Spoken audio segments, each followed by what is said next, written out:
Pós-graduado em Direito pela FATEC, pós-graduado em Direito do Trabalho, pós-graduando em Direito Imobiliário, extrajudicial, é especialista em planejamento via sistemas holding, recebeu um prêmio Highly Recommend da Top of Mind de São Leopoldo, é instrutor credenciado da Polícia Federal, faz parte da Comissão de Direito Imobiliário da OAB, da seccional de São Leopoldo, é palestrante, professor, ex-colunista do Jornal Noticiário de São Leopoldo.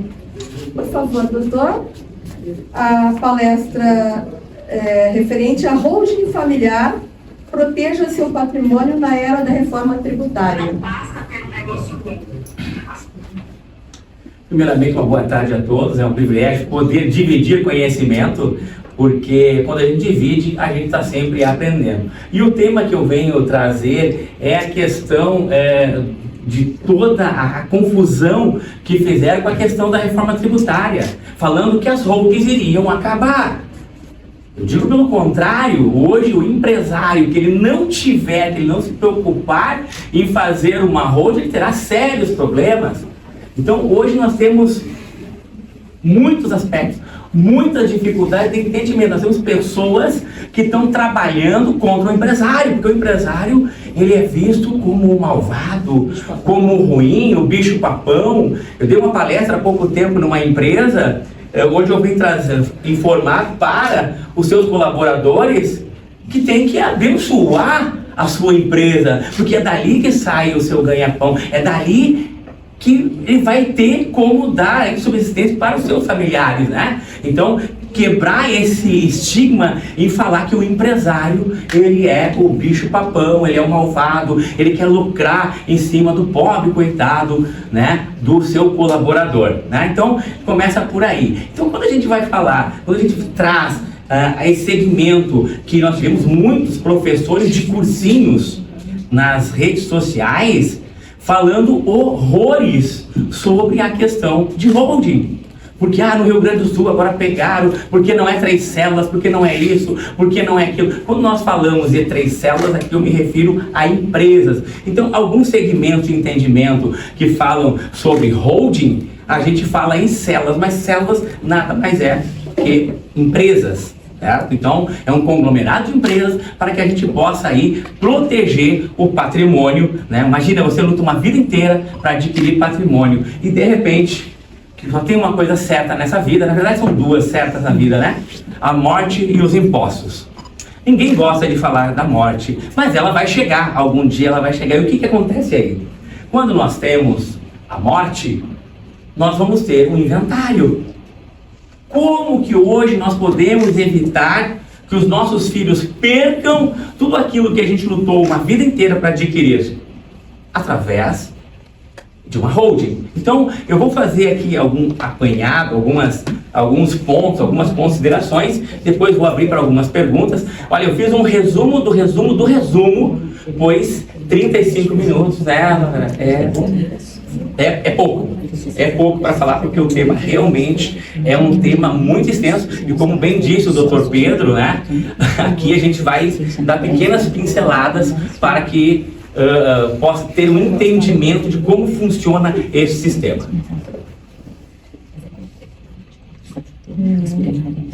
Bom, proteja seu patrimônio na era, né, da reforma tributária. Já está aí. Aquela história de falar que lá em 2033 nós vamos ver o que lá já era. Lá você já está no prejuízo.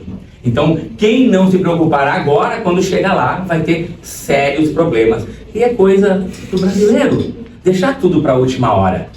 Né? Eu não queria ser contador em 2032.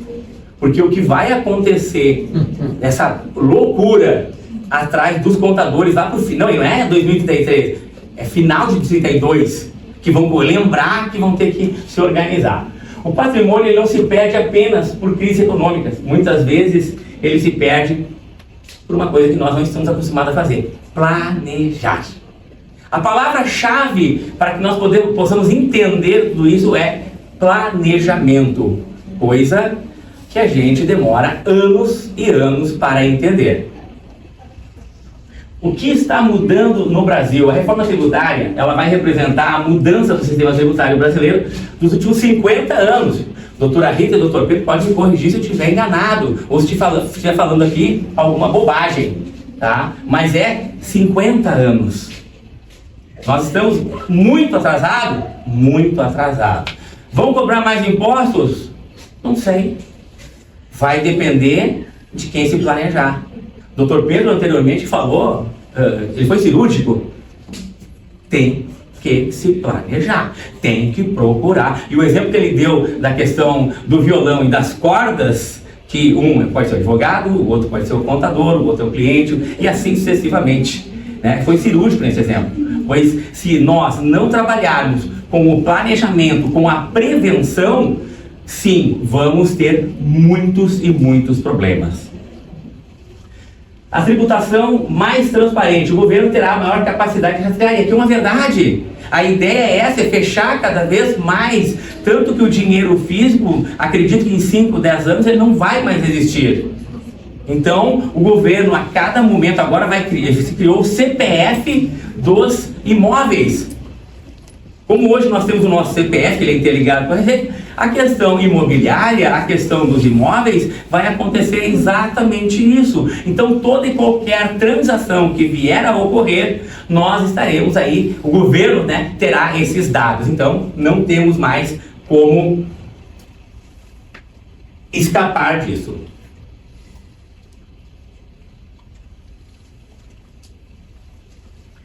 Fiscalização eletrônica, já não existe? O contador hoje, você não precisa mais mandar, você paga lá a mensalidade da escola do filho. Você nem precisa mais informar para o contador isso, porque automaticamente quando vai fazer a declaração do imposto de renda, já está lá a questão da tributação. Então, hoje, essa fiscalização, ela é ferrenha, porque o nosso Estado, ele é incrível na hora de nos cobrar. Na hora de ajustar, ele tem assim uma facilidade tão grande de achar coisas que nem tu mais lembra, mas ele lembra. Então, ele vai te taxar. Então, essa questão eletrônica, essa questão Pix, gente, nós estamos diante de uma situação que, se não houver planejamento, nós vamos ter muitas empresas que vão fechar. Elas vão quebrar. E hoje já não é novidade as nossas empresas se mudando aqui para o lado do Paraguai. Por que será? Por que será que o pessoal está indo para o Paraguai? Nós temos grandes empresas, inclusive do nosso estado, que já se mudaram para o Paraguai. Por que será? Essa é uma pergunta que ela tem que ser feita. Nós não podemos deixar isso sem analisar. Benefício fiscal, será que é só isso?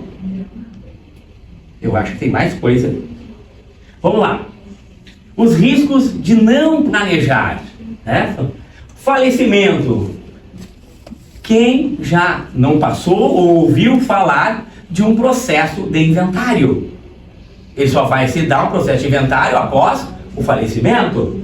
Divórcios, né? Disputas patrimoniais, conflitos familiares, briga entre herdeiros. Isso aqui tudo acontece porque nós ainda não temos o hábito de que planejar. Se eu perguntar aqui para um pai e para uma mãe, mas fizer o seguinte questionamento: vocês gostariam, né? Sei lá aonde, a sua crença, onde você estivesse, que você queria saber que o seu filho que ficou aqui, os seus filhos que ficaram aqui, estão brigando hoje por causa do patrimônio? Eu tenho certeza que todos os presentes aqui não gostariam de ter uma notícia, sei lá aonde, conforme a sua crença você está. Não gostaria de saber. Nós temos um inventário no escritório que ele já tem mais de 10 anos. São apenas 2 irmãos. E eles se conversam através dos advogados. Não se conversam. Se eles tivessem um sistema de holding, isso não estaria acontecendo. Aí, o que é uma holding familiar, né? A holding, ela vem lá do verbo, do inglês, do to hold, o que significa controlar ou possuir, né? A holding familiar, ela é uma empresa criada para concentrar, para administrar, para o quê? Para cuidar do patrimônio da família. E aí ela começa com uma série de benefícios. Nós vamos ter lá uma holding onde nós teremos imóveis, participações societárias, nós vamos ter aplicações financeiras, entre outros ativos. A família deixa de possuir bens, né, diretamente, para possuir o quê? Cotas. Não vai existir mais lá o patrimônio X. E mais, você não compra mais nada pelo CPF. Quem vai comprar vai ser a sua holding. E lá, nesta compra deste novo imóvel, automaticamente as cotas já serão distribuídas entre os filhos. E uma grande pergunta que me fazem sempre: mas Márcio, como assim? Porque é um problema que nós temos aqui no Rio Grande do Sul, né? É uma coisa do gaúcho. Não, o meu nome tem que estar lá. Eu não posso deixar o patrimônio estar em nome dos meus filhos. Na verdade, ele está, é uma pequena cota, que a gente chama uma cota, né, a de golden share, que o pai, ele manda, desmanda, ele faz o que ele quiser. Por quê? O que vai herdar? O filho só terá direito a qualquer coisa após o falecimento do pai e da mãe. Antes disso, é o pai, eu tenho que explicar isso com muita riqueza de detalhes para os pais, porque eles têm essa dificuldade de entender, porque eles acham que quando passaram as cotas, eles não terão mais direito àquele patrimônio. Não, bem pelo contrário. Eles podem vender, alugar, emprestar, botar fogo, fazer o que eles quiserem. E inclusive, a gente coloca lá uma cláusula de reversão, que se porventura cansei, não quero mais brincar com isso, ele consegue trazer todo o patrimônio de volta. Mas a cláusula de reversão, ela serve para também uma outra situação, que é aquela onde ninguém quer. A gente chega, a nossa vida é o seguinte, ninguém quer enterrar um filho. Mas se isso acontecer, nessa cláusula de reversão, já existe a previsão dessas cotas voltarem para o pai e a mãe, e eles lá vão determinar como isso vai funcionar.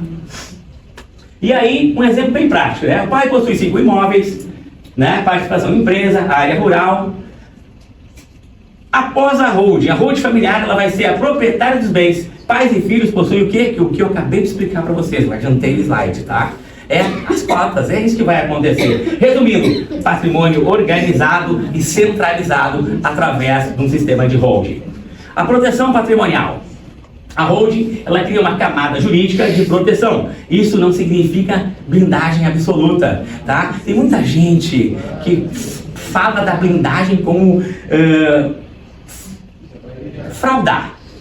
Não existe como você fraudar, porque qualquer coisa que é fraude, tá aqui o Dr. Pedro, a doutora Rita, que podem na hora aqui, podem me caçar a palavra, né? Se não tem como, quando a gente descobrir que existe alguma fraude, não tem como derrubar, pois isso tem. Não é o caso. A holding, quando nós fizemos de uma forma onde não existe jeitinho, tá? Não existe jeitinho, até porque nós vamos ter que passar pelo município, nós vamos ter que passar pelo estado e pela federal. Então, não existe jeitinho. Aqui realmente é para organizar, para deixar as coisas de forma muito clara, muito simples e sem jeitinho. A holding, quando ela cria essa camada, né? Mas o que significa? Organização patrimonial, a separação entre o patrimônio pessoal e da empresa, que é um costume que nós temos de misturar o que é empresa e o que é físico. Óbvio, aqui nessa sala não tem ninguém, é só lá em Nárnia que isso acontece, né? A gente não mistura. Não, Nárnia acontece muito. Aqui eu acredito que não, aqui a gente está organizado, não mistura a pessoa física com a jurídica, em hipótese alguma. Isso não deve acontecer. A verdade é, realmente isso não deve acontecer. Por isso que planejar e se organizar tem que ter um jeito. Exemplo aqui, um imóvel ele pertence à holding, possui tratamento diferenciado, diferente daquele que é registrado diretamente em nome da pessoa física. E isso é uma realidade. Um imóvel na holding, eu estou falando aqui uma holding bem organizada, bem feita. Nós colocamos algumas cláusulas lá, e uma delas, que eu sou apaixonado, é a tal da cláusula de impenhorabilidade. O que significa essa cláusula? Pode acontecer o que for com a tua empresa. O empresário, é óbvio que ele não criou uma empresa para quebrar, mas num país que nem o nosso, isso pode acontecer. Não é só em Nárnia, né? Pode acontecer. E se isso acontecer, aquele imóvel que se encontra dentro da holding, ele é intocável. Não é aquele imóvel, é aqueles bens. E olha que o nosso estado aqui adora invenção. O estado do Rio Grande do Sul, na sua Justiça do Trabalho, que eu costumo dizer que a Justiça do Trabalho é a mais leonina de todas as justiças, ela tentou meter mão numa holding. Ela tentou meter mão, mas aí, como uma holding muito bem feita, o que aconteceu? Se junta o acordo de sócios. E lá no acordo de sócios, olha, eu sinto muito, aqui nós temos uma cláusula de impenhorabilidade, onde inclusive essas cotas não estão em nome de Joãozinho da Silva. Ela já está em nome de quem? Dos filhos. Então, o juiz de primeiro grau, ele mandou penhorar, e óbvio que aí em recurso ordinário, ao juntar esse documento aqui para o nosso tribunal, acabou caindo por terra. Então, o que valeu foi o quê? Holding bem feita, cláusula de impenhorabilidade, garantindo o patrimônio desta família. Planejamento sucessório é outra coisa interessantíssima aqui. Quando a gente fala do sucessório, é o que? Não tem inventário. Aqui a gente vai deixar tudo organizado. Sem a holding, temos um inventário judicial, ou pode ser também um extrajudicial. Nós temos custos elevadíssimos, conflitos familiares e demora. Se eu for pegar aqui, vou falar somente dos custos elevados, e aí, doutor Pedro, doutora Rita, podem me corrigir. Hoje, se entende o quê? Pode haver uma perda patrimonial de 20 a 40% de tudo que você lutou uma vida inteira para adquirir, certo? Exemplo bem simples, R$1 milhão, inventário de R$1 milhão, certo? R$1 milhão, a alíquota do TCMD vai dar menos de 1 milhão e 300, vai estar em torno de 5%. Só o ITCMD vai cobrar aí 50 mil. Advogado, eu costumo dizer que sempre tem um conhecido da família, mas ele não vai trabalhar também por menos de 5%. Né? Não vai trabalhar. Nós já perdemos aí quanto? 100 mil. Aí tem um pequeno detalhe, quem é que compra imóvel e inventário? Só investidor. E ele vai pagar 1 milhão? E aqui eu estou sendo generoso, porque quando você vai avaliar a tua casa, você não consegue vender ela por 1 milhão. Mas ele vai dizer que vale 1,5 milhão. Para quê? Para arrecadar. Tá? E aí, se eu for vender um imóvel e inventário, quem vai comprar é investidor. E o deságio hoje no mínimo é 20%. O imóvel de 1 milhão vai ser vendido por 800 mil. Eu já perdi 300. Quando eu for fazer o registro, eu tenho mais 0,5% lá no registro de imóveis. E aqui não é novidade. Aí eu tenho cartório, eu tenho registro de imóveis. Gente, isso se eu não tiver brigas. Eu estou sendo aqui, ó, bacana, não tem briga, tá? Porque os irmãos, eles não costumam brigar. Quem costuma brigar são aqueles abençoados que não tem nada que ver. O senhor não tem nada que ver, isso é com o teu irmão, resolve com ele, né? Mas a casa da praia eu quero. Não, mas eu quero a de Gramado. É? Então, ali começa, né? Genros e noras. São pessoas que não se metem. Ah? São abençoados que, não, eles não se metem. Eles deixam a coisa acontecer, e aí eu não consigo entender por que os irmãos ficam inimigos. Bom, e com a holding, a sucessão é em vida, por meio de doação de cotas com reserva de usufruto, é claro. Os pais mantêm o controle, falei isso antes para vocês, né? E os herdeiros já possuem a participação deles definida. E aqui, quando é muito bem feito, nós deixamos inclusive já quem? Nós deixamos o administrador. Se porventura faltou o pai, faltou a mãe, em vida fica tudo organizado. Vamos lá, tem 3 filhos, patrimônio X. Sempre tem um dos irmãos que é, né, o mais adestrado para poder controlar, para poder gerir. E inclusive, irmão A e irmão C vão dizer, não, o B pode administrar sem problema. Quando o pai e a mãe estão vivos, isso é fácil de controlar. Isso é fácil de fazer. Por isso, estará lá dentro do acordo de sócios como tudo vai funcionar após papai e mamãe vierem a partir. Economia de custo. O inventário pode? Não. O inventário ele gera aqui um gasto gigantesco. Como eu disse, honorários advocatícios. Pegando um advogado que tu conhece, vai ser gente boa e vai cobrar só 5%. Eu não cobro 5%, eu cobro mais. Por quê? Porque hoje eu falo há mais de 4 anos sobre holding familiar. Então, se for fazer inventário, eu vou cobrar o que diz a tabela da ordem. Quer me contratar? Não quer me contratar? Tudo bem, não contrata. Por quê? Porque eu venho há mais de 4 anos falando sobre o tema da holding familiar para evitar, né, esse famigerado tal de inventário. O ITCMD, como eu disse, acima de 1.300.000 e uns tijolinhos, é 6%. Então, se você tem um patrimônio avaliado em 5, você vai dizer que vale 7, e ele vai te cobrar 6% sobre o 7. E aí, avaliações, porque também eu vou ter que, daqui a pouquinho eu não concordo com o que o Cefaz avaliou. Eu vou ter que contratar o quê? Um perito. E eu não vou, talvez com um perito resolver, talvez, eu tenho que ter 3, 4, 5 avaliações e mostrar. Ou Cefaz, dá uma olhadinha aqui. Você disse que vale 1 milhão. Eu tenho 4, 5 avaliações aqui, que no denominador comum, eles estão falando que vale só 600. E aí nós estamos falando o quê? Tempo. É tempo. Tem famílias que querem resolver logo e dizem, avaliou em quanto? Beleza, pagamos. Não vamos discutir. Vamos terminar este inventário que está interminável. Despesas capturais, nem se falam. Além do tempo, muitas vezes o inventário ele leva anos para ser concluído. Com a holding, boa parte nada. Vamos cortar isso aqui, acaba, não tem problema. Com a holding não tem problema, sim? Pode fazer pergunta? Claro. Queria dizer na minha pergunta, né, que não entendo de nada, seria mais legal fazer uma holding do que deixar um testamento? Nossa, que pergunta maravilhosa. Eu ia chegar lá, mas que bom que o senhor perguntou. Testamento.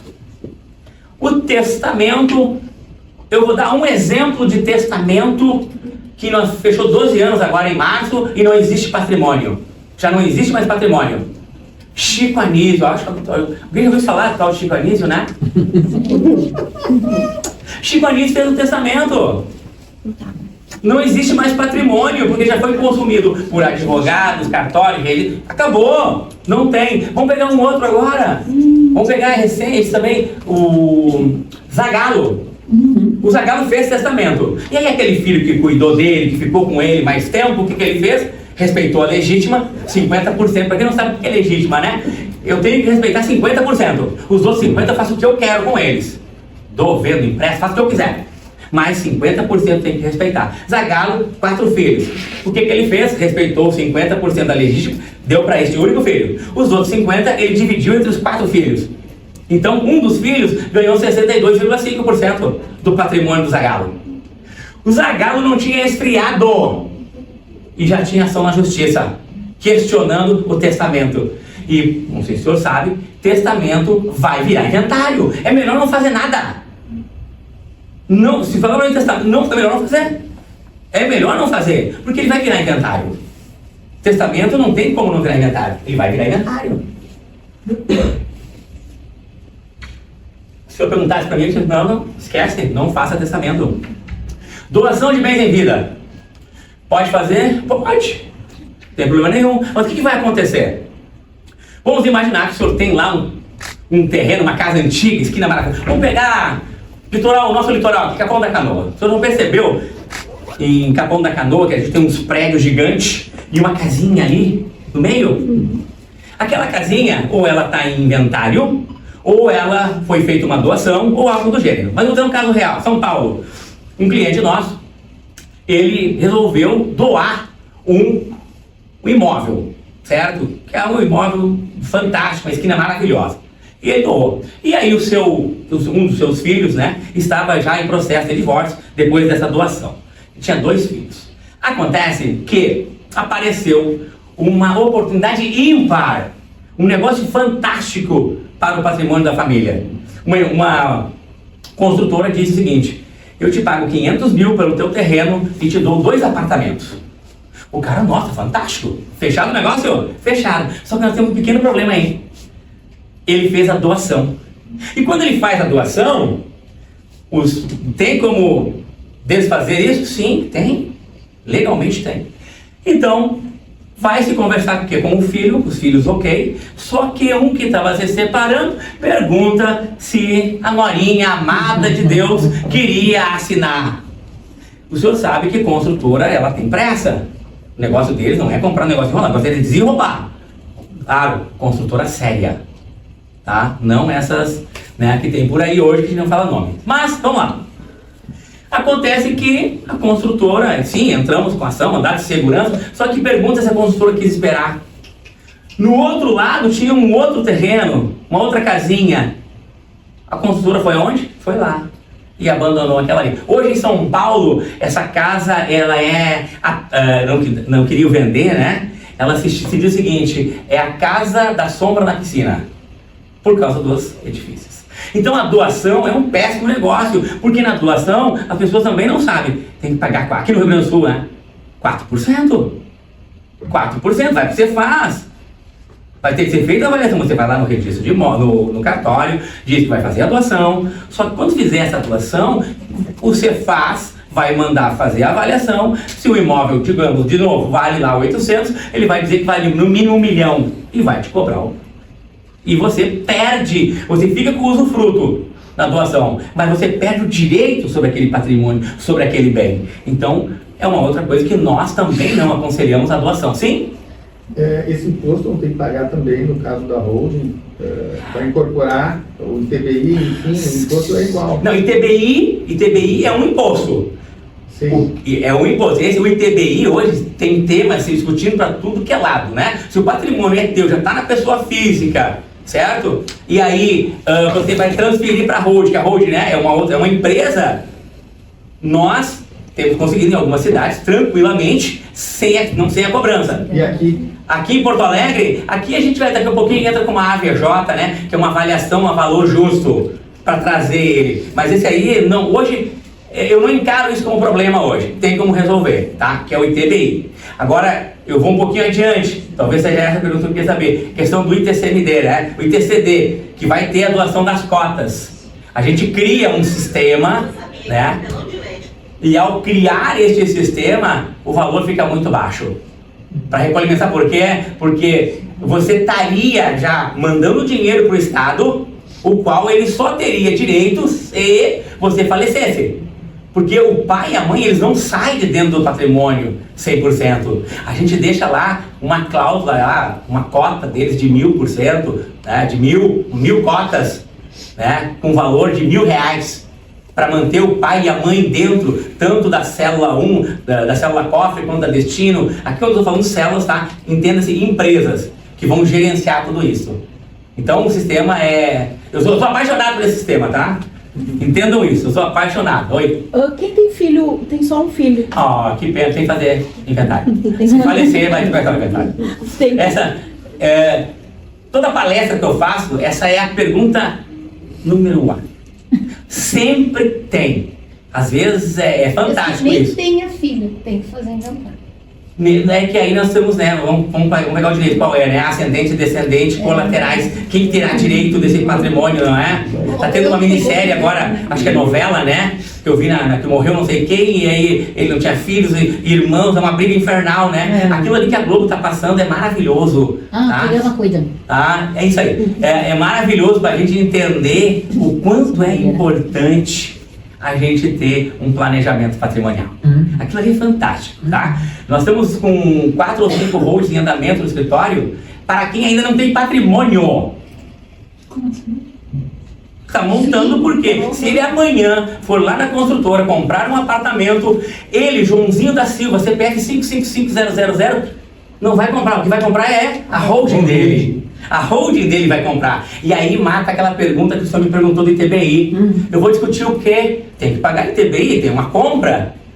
Então, já... E até mesmo para os imóveis futuros que você vai comprar dentro da holding, é idem, a mesma coisa. Já paga o ITBI, não se incomoda. Isso é maravilhoso, principalmente quando você tem, né? Casamentos, filhos, holding. A pergunta é, quem tem filho casado aqui? Genro ou nora? Nora. Nora. Ama nora, né? A sogra ama nora. Eu gosto da minha. Eu é genro. Pode gostar, né? Mas se a senhora tiver que deixar um apartamento, deixa pro filho ou pra nora? Pro filho. Recebeu? O que acontece? Outra coisa muito interessante dentro da holding.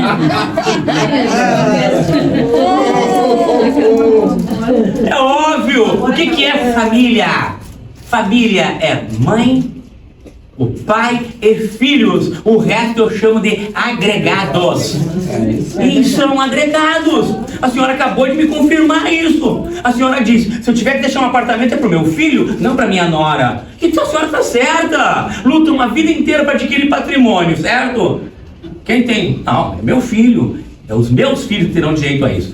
Agora, nós temos uma cláusula muito bacana dentro do sistema de holding, chamada de cláusula de incomunicabilidade. O que essa cláusula quer dizer? Ninguém nasceu para viver infeliz.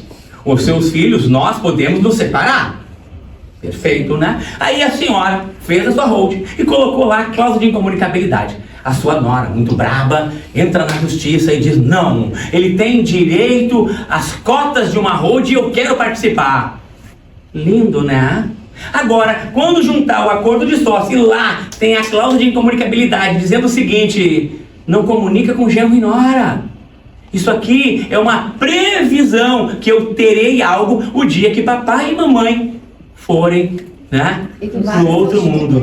Oi? Equivale ao Instituto da Herança. E aí o seu filho ele pode ser casado, inclusive, que não se usa mais, né? Na comunhão universal de bens. Ela não recebe. Não recebe. Justo por quê?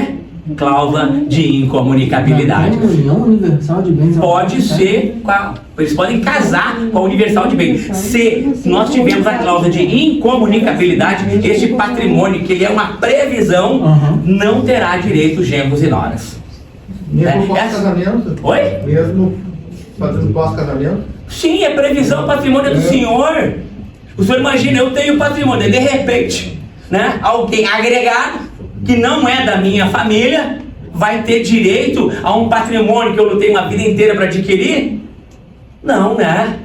Essas cláusulas nunca faltam nas minhas holdings.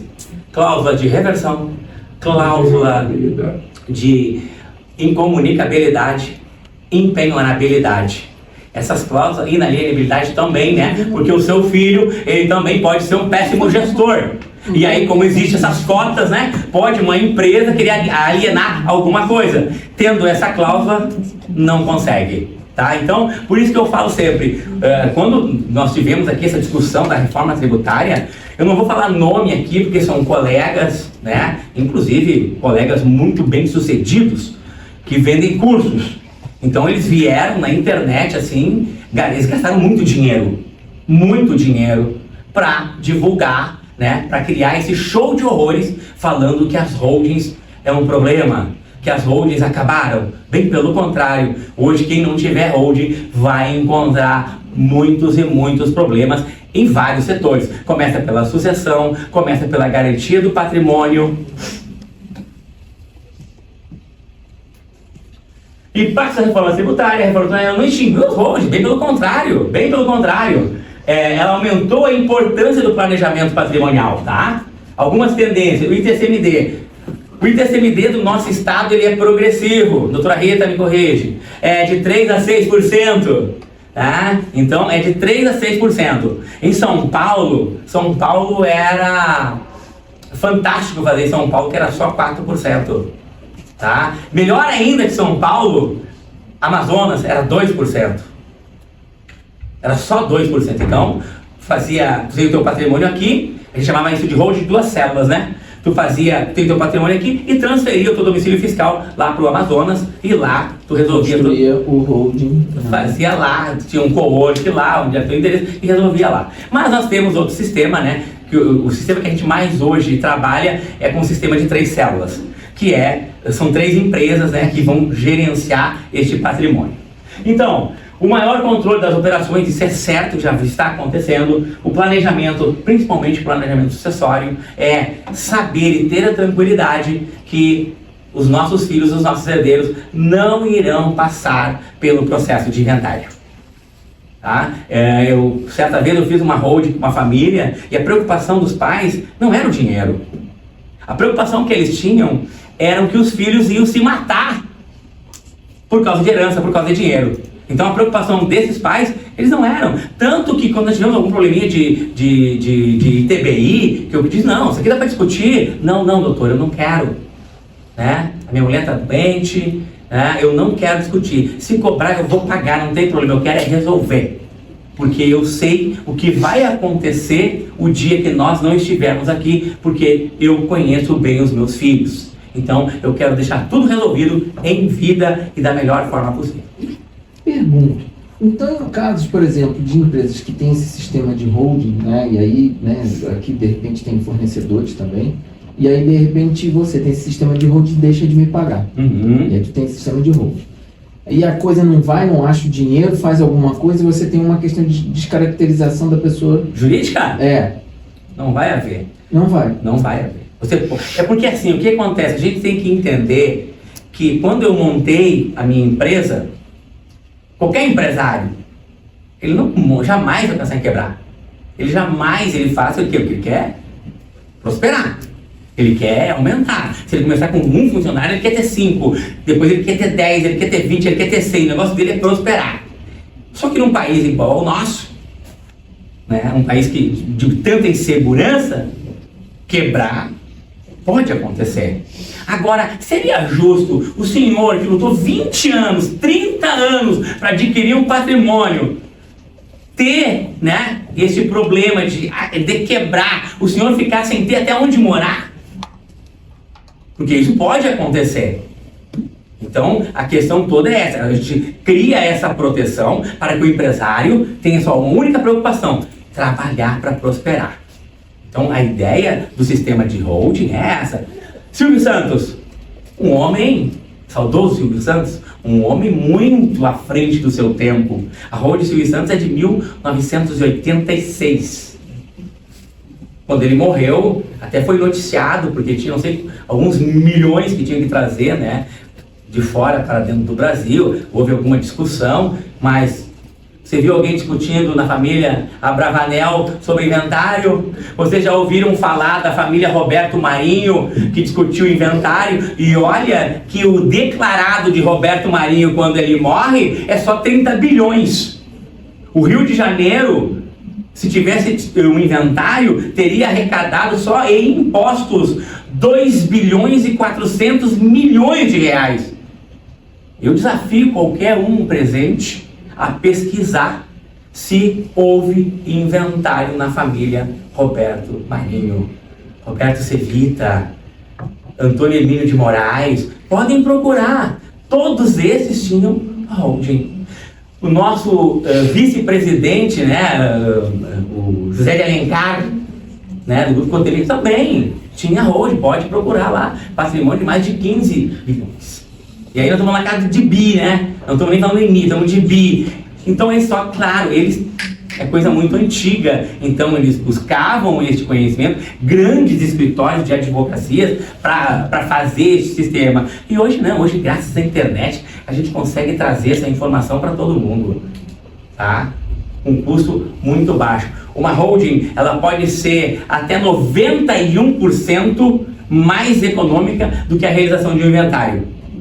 Pode chegar a 91%. Nós fizemos uma, é a nossa recordista, 92%. O custo dessa holding, ela teve frente ao inventário 92% de economia. Então, é gigantesco as diferenças, né? Bom, momento de agir. Muitas famílias, né, aguardam mudanças definitivas para agir sobre o planejamento patrimonial eficiente. É como eu falei anteriormente. Vamos esperar chegar 2032, eu vou procurar o contador, eu vou procurar lá o Dr. Pedro, advogado tributarista, a doutora Rita, não, agora eu tenho que me organizar. Agora eu tenho que me organizar. E aí é tarde, não é que é tarde. Olha, até posso te colocar aqui na minha linha de produção, mas vai ser mais caro. Vai ser mais caro. Bom, o preventivo, né? Lá no nosso escritório nós temos um setor que a gente trabalha com prevenção, a gente atende empresas. Né? Então a gente cuida de uma série, inclusive o colega Dr. Solon está aí, né, que é o que cuida aí dessa parte da prevenção, da questão de contratos, né, para que as empresas acabam, não tenham problemas. Então, antes de ela ter um problema, ela pensa que vai ter um problema, ela marca uma reunião com a gente, apresenta e a gente vai apresentar ali a melhor forma para que eles possam evitar um problema aí no futuro. Então, a prevenção, só que não é coisa de brasileiro. O brasileiro, ele primeiro tem que ficar doente. Ele deixa acontecer. E depois que acontece, aí é caro. Eu estou atendendo, inclusive, uma família que 2 anos atrás eu apresentei para eles. Eles fizeram uma sessão de viabilidade no escritório. Eu fiz o croquis estrutural para eles. Apresentei quanto eles iriam gastar se tivesse que passar para o inventário, se fizesse doação, ou de 1, 2, 3 células. Apresentei para eles isso há 2 anos atrás. Infelizmente, 1 mês e meio atrás, né, como eu conheço a família, eu fui no velório do falecido senhor Gilberto. Eu fui no velório e agora, o que eu estou fazendo para eles? O inventário. O inventário. Tá? O inventário. Só de ITCMD, o Solon pode me corrigir, vai dar mais de 250 mil. Só de ITCMD. 250 mil.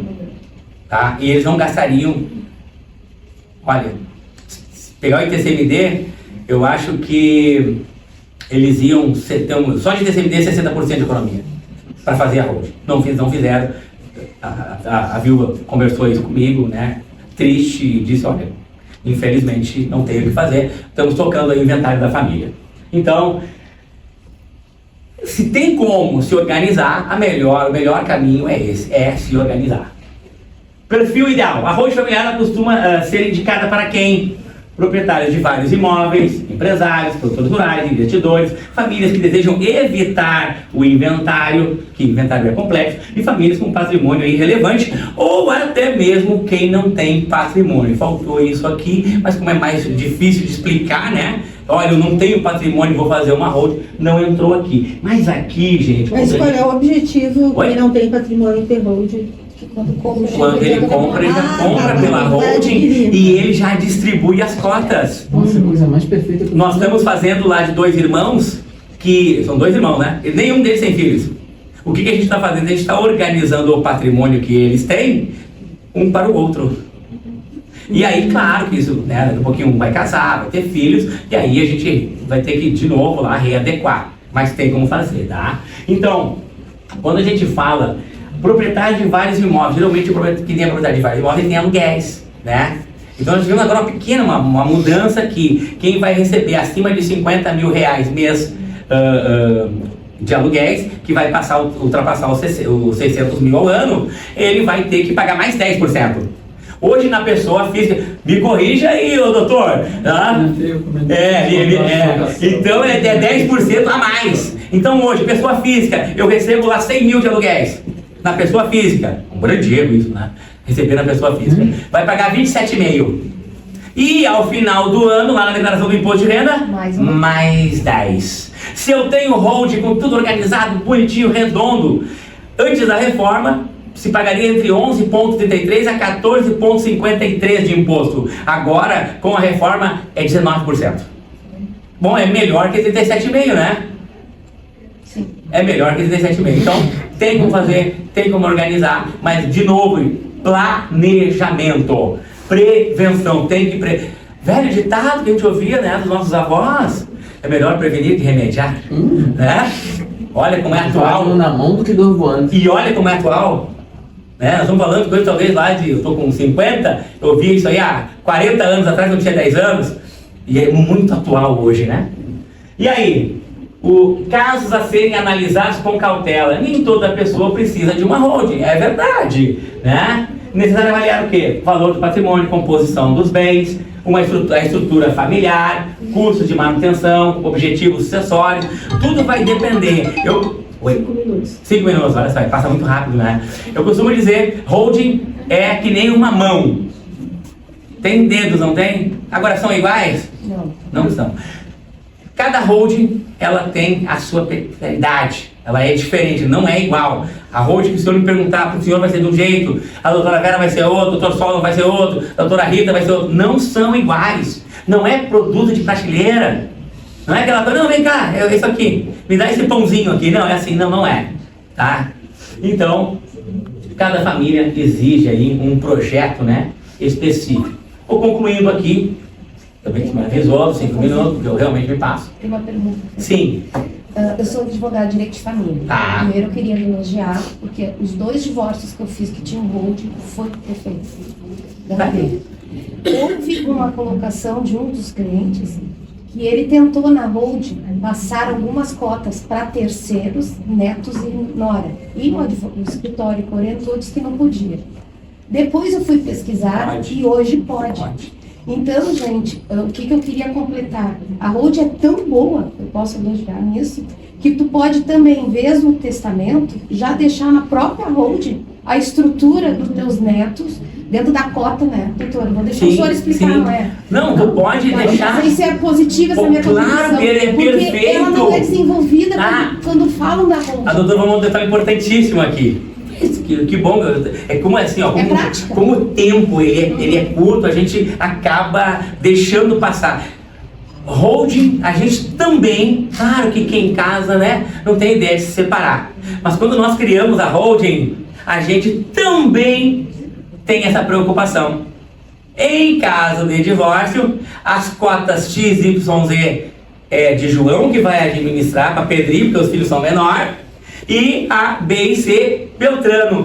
Então, quando chega para fazer o divórcio, sabe o que acontece? Só troca só o nome, porque nem gasto tem, porque já não tem mais o patrimônio já está distribuído. Então, a gente também tem essa preocupação no divórcio. Então, é fantástico isso. Eu digo assim, a doutora Rita me conhece há um bom tempo, ela sabe que eu sou um entusiasta muito em relação à questão do planejamento patrimonial através do sistema de holding, porque a gente trabalha com toda essa preocupação que a família tem. A gente vai para a mesa, a gente organiza, a gente chega e diz, olha, vai funcionar assim, assim, assim. A senhora concorda? Sim, concordo. O senhor concorda? Sim, concordo. E os filhos, está tudo bem que Pedrinho vai ser o administrador na falta de papai e de mamãe? Sim, todos assinam, está tudo resolvido. A vantagem da holding é que a gente consegue resolver quando pai e mãe estão em vida. Perfeito. Bom, aí o verdadeiro legado, ele não é apenas construir o patrimônio, é garantir que ele permaneça protegido para as próximas gerações. Este é o legado que nós podemos, que temos exemplos, família Roberto Marinho, família Bravanel, família do Antônio Emílio de Moraes, ou o grupo Votorantim acabou. O seu fundador morreu, mas o cimento Votorantim existe ainda ou não? A pleno vapor, né? Por que será? Porque lá atrás eles tiveram a preocupação em quê? Em organizar o seu patrimônio para que o legado, né? É óbvio que todos nós aqui vamos lembrar, né? Votorantim a gente liga aqui a cimento. Então esse legado, ele é ad eterno. Enquanto não vier uma outra empresa e substituir a Votorantim, todos nós vamos lembrar. A Globo, nós vamos lembrar com algum ódio, outro com menos ódio, né? E outros tanto faz, tá? Mas vai ter, mas todo mundo, até quem tem ódio, sabe o que é a Globo. Por quê? Porque foi uma marca que foi consolidada, que foi uma marca que ela foi criada para muitas e muitas gerações. Bom, perguntas e respostas aqui. A holding elimina inventário? Sim. A holding é apenas para grandes fortunas? Não. A reforma tributária acabou com a holding? Não. Em hipótese alguma, inclusive agora é mais importante você ter a sua holding. Qual o patrimônio mínimo para justificar uma holding? Nenhum. Não, viu? Todos já não sabemos já. A holding é blindagem patrimonial? Não. Não é blindagem patrimonial. Tá? Blindagem patrimonial, ao meu ponto de vista, é entendido como jeitinho brasileiro. Não, a holding ela é um sistema onde organizado, bem feito, ele não deixará problemas para gerações futuras, e as gerações futuras terão o seu patrimônio todo organizado e o seu legado será mantido por muitos e muitos anos. Bom, eu termino por aqui.